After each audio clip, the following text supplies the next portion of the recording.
الحمد لله الحمد لله وكفى وسلام على عباده الذين اصطفى. مع بعد، أعوذ بالله من الشيطان الرجيم. بسم الله الرحمن الرحيم. وجاء من أقصى المدينة رجل يسعى قال يا قوم اتبعوا المرسلين اتبعوا من لا يسعلكم وهم مهتدون. فما لي العبد الذي فطرني وإليه ترجعون. أما بعد، فالله أعلم بأسرار كتابه. فقال النبي صلى الله عليه وسلم: بلغوا عني ولو آية. رواه البخاری. عزیز سامعین کرام، قرآن مجید فرقان حمید کی بے شمار خوبیاں اور خصوصیات ہیں. ان خوبیوں اور خصوصیات میں ایک خصوصیت یہ بھی ہے کہ یہ تمام انبیاء علیہ الصلاۃ والسلام کی تعلیمات کا خلاصہ ہے. ان کی زندگی کا نچوڑ، خلاصہ، نبذہ، سمری اور اہم زندگی کے نکات اللہ جل شانہ نے بیان فرمائے ہیں. اسی بیچ میں وہ خوش نصیب ترین لوگ بھی شامل ہیں، اگرچہ وہ پیغمبر تو نہ تھے، لیکن اللہ تعالیٰ کو ان کا ایمان، ان کا خلوص، ان کا تقوی، ان کی اعضاء ایسی پسند آئیں کہ اللہ تعالیٰ نے قرآن مجید کے اندر ان کی حالات، ان کی زندگی کی باتوں، ان کی تقاریر کو بیان فرما دیا. جس طرح جناب لقمان علیہ السلام کا واقعہ، حضرت سیدنا مریم سلام اللہ علیہ، اور اسی طرح حضرت آسیہ، اسی طرح یہ سورہ یاسین میں ایک رجل مومن، ایک مومن فرد کا بھی اللہ تعالیٰ نے ذکر بیان فرمایا ہے. تو آج کا موضوع سورۃ یاسین کی یہ آیات ہیں کہ سابقہ موضوع کے ساتھ بھی تعلق ہے کہ جو موت کے وقت انسان کے ساتھ ملائکہ کا جو معاملہ ہوتا ہے، رویہ ہوتا ہے، اور ملائکہ انسانوں کے ساتھ جو رویہ اختیار کرتے ہیں اس کا بھی ساتھ تذکرہ ہے، اور ساتھ یہ آیات کو بھی انشاءاللہ ہم اپنی وسعت کے مطابق پیش کرنے کی کوشش کریں گے. تو سورہ یاسین کے اندر یہ پیچھے بھی بات چل رہی تھی، تو اللہ جل شانہ نے ایک بستی، ایک قریہ، یہاں تو مدینہ کا لفظ ہے، ایک شہر کے اندر ایک رسول بھیجا، پھر دوسرا رسول بھیجا، پھر تیسرا رسول بھیجا. تو خوش نصیبی اس حوالے سے تھی کہ ایک ہی وقت میں 3 پیغمبر موجود ہیں. اچھا، یہ موجود ہونا یہ ہے، جیسے حضرت ابراہیم، حضرت اسماعیل، حضرت اسحاق، یہ بھی 3 پیغمبر ہیں، ساتھ حضرت لوط بھی ہیں، 4 ہو گئے. ایک زمانے میں کئی پیغمبروں کا ہونا، جس طرح ہارون و موسیٰ علیہ السلام، اسی طرح حضرت زکریا، حضرت یحییٰ اور حضرت عیسیٰ علیہ السلام، یہ بھی 3 ہیں. تو یہ بھی ایک بستی تھی. تو یہ مشہور ہے کہ انطاکیہ کی یہ بستی تھی. انطاکیہ جو ہے پہلے شام کے اندر ہوتا تھا، جس کو اب سوریہ عربی میں اور سیریا انگریزی میں کہتے ہیں، اور اسی طرح وہ اب ترکی کے اندر ہے. یہ علاقہ ترکی کے اندر آ گیا ہے کہ جو یہاں پہ جہاں انطاکیہ کا علاقہ ہے وہاں عیسائی پہلے کنیسہ تھا، پھر اس کی مسجد بنائی گئی. وہاں اس آدمی کا ایک نام بھی ہمارے ہاں اسرائیلیات کی بدولت موجود ہے، حبیب نجار، تو وہ جبل حبیب بھی اس کو کہتے ہیں. تو یہ جو اسرائیلیات کے اندر یہ چیزیں آتی ہیں، تو یہ کوئی مثال کوئی اتھینٹک نہیں ہوتی، یہ پیچھے اثر لیتے ہیں. تو مثلا انطاکیہ والے عربی بولتے نہیں تھے، حبیب خالص عربی لفظ ہے، تو کیسے ہو سکتا ہے؟ پھر انہوں نے پیغمبروں کے نام بھی بتا دیے. ایک کا نام جو ہے یوحنا، اور ایک کا نام شمون، اور ایک کا نام شموک، اور باقی وہ ابن عباس والا اثر جو ہے اس میں جو ہے وہ صدیق و صدوق، صادق و صدوق اور شمعون، یہ تین پیغمبر یہ بھی بتائے گئے۔ لیکن ہمارا دیکھو تین لوگ تو تھے، تین اللہ کے پیغمبر تھے، اللہ نے نہیں بتایا نام، تو آپ صلی اللہ علیہ وسلم کو وحی کے ذریعے بتا دیتے تو وہ پھر اتھینٹک ہو جاتا۔ جب آپ نے نہیں بتائے، اللہ نے نہیں بتایا، باقی کسی کی بات ظن ہوتی ہے، ظن میں امکان ہے صحیح، ظن میں امکان ہے غلط، تو زیادہ تر دین کے اندر ظنیات کو کوئی تعلق نہیں، جتنی بات بتائی جائے اتنی کافی ہے۔ مثلا حروف مقطعات ہیں، قرآن نے وضاحت نہیں کی، آپ صلی اللہ علیہ وسلم نے بیان نہیں کیا، صحابہ نے سوال نہیں کیا، کسی کو پتہ نہیں الف لام میم کا معنی کیا ہے، لیکن اس کے اوپر ہمارے مفسرین نے بے شمار اقوال لکھے ہیں۔ اس سے یہ مراد ہے، الف سے اللہ ہے، لام سے جو ہے جبرائیل ہے، میم سے محمد ہے، اور پتہ نہیں کیا کیا۔ تو شاہ صاحب رحمۃ اللہ علیہ فرماتے تھے یہ اس سے تو یہ معلوم ہوتا ہے یہ پیغمبر صلی اللہ علیہ وسلم سے زیادہ خود کو عالم سمجھتے ہیں۔ مجھے پیغمبر نے نہیں بتایا، قرآن نے نہیں بتایا، یعنی اللہ نے نہیں بتایا اور آپ صلی اللہ علیہ وسلم نے نہیں بتایا، تو باقیوں کو کیا ضرورت پڑی تھی؟ ان کی باتوں کی ویلیو کیا ہے، اتھارٹی کیا ہے؟ کوئی اتھارٹی نہیں، ظنیات ہے۔ مثلا کسی بات کو میں ایکسپلین یہ کرتا ہوں اور جس کے اصول پیچھے قرآن ہے ہی نہیں، اسی طرح کوئی اور بھی ہے، وہ بھی ظن ہے، ظن کی کوئی حیثیت نہیں ہوتی۔ تو اس لیے یہ جتنے ہیں بھائی نو کے بیٹے کا نام فلاں تھا فلاں، یہ ساری اسرائیلیات ہیں، ان کا ہمارے ساتھ کوئی تعلق نہیں ہے، بس تاریخ ہے بس۔ تو ایمان کیا ہوگا؟ وہ ٹھوس بات ہوگی، وہ وہی ہوگی جس کے اوپر اللہ کی حفاظت کا پہرا ہے۔ وہی میں کو ہے بے گڑبڑ ہو جائے نہیں۔ تو وہ ایک شخص، تین پیغمبر جنہوں نے اللہ تعالیٰ کا پیغام پہنچایا، اور ایک شخص آیا۔ جب وہ لوگ اہل علاقہ، شہر کے لوگ اکٹھے ہو گئے اور انہوں نے کہا کہ بھائی اگر ان پیغمبروں کو نہ روکا، ہمارے رسم و رواج، ہمارا کلچر، ہمارے آباء و اجداد کے نظریے یہ تو دفن ہو جائیں گے، اور ہماری خواہشیں، ہماری دلچسپیاں، ہماری ہابیاں یہ تو دفن کر دیں گے، پہلے ان کا کلا کما کرو۔ اتنے میں ایک شخص جب وہ یہ معاملہ کر رہے تھے، وَجَاءَ مِنْ أَقْصَى الْمَدِينَةِ، تو وہ ایک شخص آیا من اقصى المدینہ، دور شہر سے، وہ شہر کے دور کنارے سے، رجل یسعى، سست رفتار نہیں، بلکہ جب کسی کی طرف آپ نے پہنچنا ہے جہاں خاص طور پہ جان کا خطرہ ہو تو تیزی سے دوڑتے ہوئے، رجل، وہ شخص آیا۔ اب اللہ تعالیٰ رجل کی جگہ نام بتا دیتے، میں نام آ جاتا، لیکن اللہ تعالیٰ نے اس شخص کا نام نہیں بتایا، نام امانت رکھ لیا۔ فرمایا کہ بھئی آج امانت ہے، لوگوں کو نام جب یہ پڑھیں گے تو وہ سوچیں گے بھی صحیح کون تھا۔ تو فرمایا کہ ہم میدان حشر میں پوری کائنات کے جن و انس کے سامنے اس شخص کو کھڑا کریں گے، وہ بتائیں گے کہ سورہ یاسین پڑھتے تھے، قرآن پڑھتے تھے نا، تو یہ سورہ یاسین میں جس رجل مومن کا ذکر ہے، اور تم بھی سوچتے ہوگے کہ وہ کون تھا، نام کیا تھا، تو فرمایا جائے گا اس کو دیکھ بھی لو اور نام فلاں تھا، اللہ نے نام نہیں بتایا۔ تو یہ بھی خلوص امانت رکھ دیا گیا، یہ اللہ کی شان ہے۔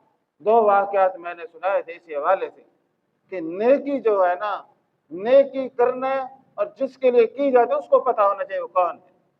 جناب سعد بن ابی وقاص رضی اللہ تعالی عنہ، بڑے صحابی اور عشرہ مبشرہ، قادسیہ فتح ہو گئی، اب وہ مال غنیمت بیٹھے ہیں، مال غنیمت لوگ جو ہے وہ فارسیوں سے جو ہے وہ محلات سے لے کے آ رہے ہیں۔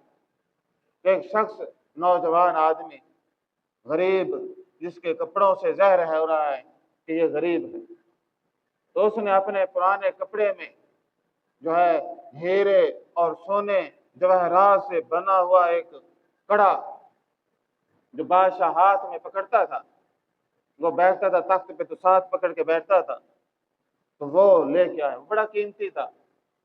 تو سعد بن ابی وقاص بڑے صحابی، اور ان کا تو سارے صحابہ سے ایک تعلق رہا شروع سے، اور آپ بھی بڑے ایمان والے، جب اس ہار کو دیکھا اور اس شخص کو دیکھا تو حیران ہو گئے۔ بھئی کردار ایسا جس نے صحابی کو حیران کر دیا، میں ایسا کردار تھا کہ وہ خود حیران ہو گئے کہ ایک غریب آدمی یہ چھپا بھی لیتا تو اس کے تو جو ہے خاندان بیٹھ کے کھاتے، لیکن وہ ایمان اوپر رکھا اس آدمی نے، دنیا نیچے رکھی، خواہشات تو تھی، ضروریات بھی تھی، لیکن ایمان کو مقدم رکھا، تو بڑے حیران ہوئے۔ تو اس نے وہ جمع کرایا، ان کے ہاتھ میں دیا اور سلام کرتے ہی چلا گیا۔ جب وہ مڑ کے جانے لگا تو وہ تو اس کی جو ہے بناوٹ کو دیکھ رہے ہیں، تو وہ جا رہا ہے، تو انہوں نے پوچھا بھئی جا تو رہے ہو؟ وہ تو یہاں مصروف تھے، تو بھئی ہو کون، تعارف تو کرو، بتاؤ تو صحیح، بھئی اتنا صاحب ایمان نوجوان تم ہو کون؟ تو وہ جاتے ہوئے اس نے کہا کہ بھئی جس نے اجر دینا ہے نام وہ جانتا، جس نے اجر دینا ہے اس کو میرا نام پتا ہے۔ تو یہ بات، تو اب وہ نام نہیں بتایا، تو اتنا خلوص، اللہ تعالیٰ کو تو پتا تھا نا نام، سعد بن ابی وقاص رضی اللہ تعالیٰ عنہ کو پتا نہ، تو نیکی جو ہے جو اس درجے کی ہو، جس میں خلوص اتنا اعلیٰ درجے کا ہو، تو اس کی قبولیت میں کیا کوئی حرج رکاوٹ نہیں بن سکتی۔ اسی طرح ایک اور واقعہ کہ ایک مسلمانوں کا ایک لشکر ایک قلعہ کا محاصرہ کیے ہوئے تھے، لیکن قلعہ اونچا ہونے کے بعد وجہ سے فتح نہ ہو سکتا تھا، جیسے قریب جاتے وہ اونچائی تھی تو وہ حملہ کر دیتے، 3 ماہ محاصرے کے بعد بھی وہ فتح نہ ہوا۔ اب وہ جو فوج کا سپہ سالار تھا پریشان تھا، کیونکہ اب محاصرے کے 3 مہینے ہو گئے، راشن بھی ختم ہونے والا ہے اور اوپر سے سردیاں آ رہی ہیں، اب رہنا بھی جو ہے مشکل ہو جائے گا۔ تو انہوں نے کہا کہ پوری طاقت سے اب حملہ کریں گے، تو بڑے وہ انہوں نے جتن کیے، لیکن وہ قلعہ بنا ایسے تھا پہاڑ پہ، وہ قریب بھی نہ جا سکتے، جاتے تو زیادہ دیر ٹھہر نہ سکتے کہ وہ اوپر کھڑے تھے۔ تو انہوں نے بڑا سوچا اور کوشش کی، خیر انہوں نے کہا کہ کل ہم جو ہے اس کے اوپر حملہ کریں گے۔ تو ایک نوجوان تھا، وہ کہیں قلعے کے قریب پہنچا، تو اس نے قلعے کی دیوار کے کوئی کمزور حصہ ہوگا اس کو سوراخ کر دیا چھوٹا سا، بس وہ گزر گئے۔ تو وہ گزرنے کی جب بنی جگہ تو وہ اندر گھس گیا، جیسے ہی مسلمان قلعہ کے قریب ہے وہ جا کے اس نے دروازہ کھول دیا۔ اب دروازہ کھلنے کی دیر تھی تو مسلمان پھیل پڑے، جیسے وہ اندر داخل ہوئے وہ نوجوان منہ پہ کپڑا لپیٹے باہر آ رہا تھا، تو سپہ سالار چونکہ آگے ہوتا ہے، اس نے دیکھا کہ دروازہ کھولنے والا آدمی تو ہم میں سے ہے، لباس سے اور یہ اس معاملے سے تو باہر نکلا ہے۔ تو بہرحال وہ خوش ہوئے، قلعہ فتح ہو گیا، اور جو اتنے ماہ سے نہیں ہو رہا تھا بڑی آسانی سے انہوں نے فتح کر لیا۔ جب یہ ہو گئے تو اب انہوں نے کہا کہ بھئی وہ بندہ کون ہے، میں آخر وہ رجل رشید ہے کون، وہ بندہ مومن کون ہے، وہ بطل اسلام کون ہے، وہ ہیرو کون ہے؟ تو کوئی بندہ باہر نہ نکلے۔ سپہ سالار کہے بھئی یہ عجیب معاملہ ہے۔ اس نے کہا چلو بھئی یار، کوئی لوگوں کے سامنے نہیں آنا چاہتے تو ہم تو کوششیں کرتے ہیں نام ہو، تو نام بنانے کے لیے لوگ سیاست، خیرات، ہر وہ سٹنٹ کرتے ہیں جس میں نام ہو۔ نام کے لیے وہ لوگ دن رات، جتنے دولت مند لوگ ہیں سیاست میں وہ خدمت کے جذبے سے نہیں، خدمت نہیں، نام ہوگا کہ بھئی عہدہ، منصب، سلوٹ، شہرت ملے گی، شہرت کے چکروں میں جو ہے بھنورے پھر رہے ہیں، کیونکہ شہرت چاہیے۔ چھوٹی سی کوئی ایونٹ کریں گے تو پہلے اشتہار بازیاں ہو جائیں گی، ہر سیاستدان یہی کرتا ہے، اشتہار لازمی، پتہ چلے بھئی ہم ہیں، کیونکہ ان کا زیادہ موٹو ہوتا ہے ووٹ، پتہ بھی چلے نا۔ تو یہ تو جو خلوص ہوتا ہے وہ بڑا گہرا اثر کرتا ہے۔ تو خیر انہوں نے کہا کہ سپہ سالار نے کہ بھائی میری اس سے گزارش ہے کہ وہ مجھے ملے تو صحیح، چلو کوئی انعام شنام نہیں دینا، ویسے میں دیکھوں تو بندہ تھا کون۔ تو رات کو وہ سپہ سالار ماہ عبادت تھے۔ تو یہ بڑی بات تھی اس زمانے میں کہ ہمارے مجاہد دنوں کو جہاد کرتے تھے اور راتوں کو عبادات کرتے تھے۔ اور وہ یہ اس طرح کی مثال یہ جو فلسطین غزہ کے اندر دیکھی گئی خان یونس میں، اور یہ جو ہے ایک واقعہ بھی سنایا تھا، میں شخص کا نام بھول گیا، تو وہ جو شہید ہوئے بڑے تھے تو وہ بھی اسی طرح تھے، دن کو جہاد اور روزہ، رات کو عبادت۔ تو آج بھی وہ ہیں لیکن وہ بہت کم ہیں۔ پھر بدقسمتی ہماری یہ ہے کہ ہمیں تعصب اور یہ سسٹم ایسا ہے کہ ہم ان لوگوں کی قدر نہیں کرتے کہ جو آٹے میں نمک کے برابر ہے نا، وہ ہمارے ہیرو ہیں۔ ہمارے ہیرو کون ہیں؟ آپ تاریخ پڑھ کے دیکھ لیں، فضول لوگ، بس جی کلو پترا ہے، فلاں ہے، جتنی بھی ہے، نیپولین کو پڑھ رہا ہے، جتنی مشہور تاریخی کتابیں آپ سارے دیکھ لیں، تو جو ہمارے لیے ماڈل ہیں ان کو تو یہ پوچھنے دے نہیں ہے۔ خیر وہ قصہ مختصر، رات کو محو عبادت تھا۔ اب وہ ایک آدمی منہ لپیٹے ہوئے آیا، اس نے کہا کہ امیر المومنین میں اس شخص کا پتہ جانتا ہوں، مجھے اس شخص کا معلوم ہے جس نے دروازہ کھولا تھا۔ تو انہوں نے کہا بتاؤ پھر کون ہے؟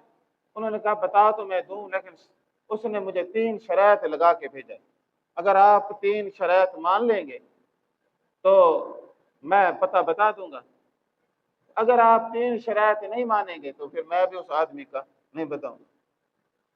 چلو سپہ سالار نے کہا بھائی چلو کون سی وہ 3 شرائط ہیں بتا دو ذرا۔ انہوں نے کہا کہ پہلی شرط یہ ہے کہ آپ اس سے اس کا نام نہیں پوچھیں۔ تو وہ حیران، انہوں نے کہا دوسری شرط یہ ہے کہ آپ اس کا چہرہ نہیں دیکھیں گے۔ اب نہ نام پوچھنا ہے نہ چہرہ دیکھنا ہے۔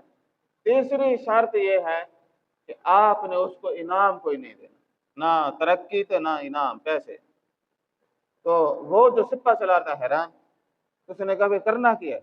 بس انہوں نے کہا یہ شرط ہے، بس یہ مان لو تو میں بندہ بتا دیتا ہوں، اس کو میں لے آتا ہوں۔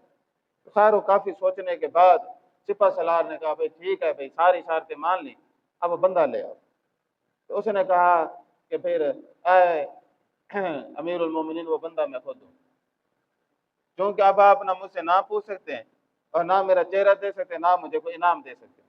اسی سلام کے ساتھ وہ چلا گیا۔ وہ جو سپہ سالار تھا نا، وہ پھر کہتے ہیں کہ راتوں کو دعا کرتا تھا، وہ کہتا تھا کہ اے پروردگار میں جب میدان حشر کو کھڑا ہوں اس ایسے لوگوں کے ساتھ کھڑا کر، یہ دیکھو اس نے کوئی فائدہ نفع نہیں دیا، ایسے مخلص لوگوں میں مجھے کھڑا کر، ان کے ساتھ کھڑا کر۔ تاریخ اس بہادر آدمی کا نام نہیں جانتی۔ تو یہ جس طرح سعد بن ابی وقاص کے ساتھ وہ معاملہ کرنے والے اس شخص کو کوئی نہیں جانتا، اسی طرح اس کو کوئی نہیں جانتا، یہ جو میں نے ابھی واقعہ سنا۔ تو یہ جو رجل یسعی، یہ آدمی جو تھا اس کو بھی کوئی بھی نہیں جانتا۔ اس شخص تھا تو سادہ آدمی، دیہاتی آدمی، تو چونکہ وہ شہر کے کنارے سے آیا تو کہتے کارپینٹر تھا، یعنی بڑھائی تھا، وہ کسی کو کوئی پتہ نہیں کیا تھا۔ قرآن یہی کہتا ہے کہ وہ من اقصی المدینہ، وہ کیا ہے شہر کے دور کنارے سے آیا۔ اس نے 3، یعنی اصل میں تو یہ تقریر ہے، انہوں نے 3 مدعے اٹھائے، 3 باتیں انہوں نے کی جو ان کی ساری بات کا خلاصہ ہے۔ ایک انہوں نے رسولوں کی رسالت کا جو ہے وہ ایسا تعارف کرایا کہ جو ایسا تھا کہ انسانوں کو اس کے اوپر ایمان رکھنا چاہیے، ایسا بھرپور تعارف جو ان کی پیغمبروں کے خلوص کا جو ہے وہ اظہار کرتا ہے۔ پہلا تو انہوں نے کہا قال یا قوم، انہوں نے کہا اے میری قوم، تو تھی ان کی قوم، انہوں نے کہا اے میری قوم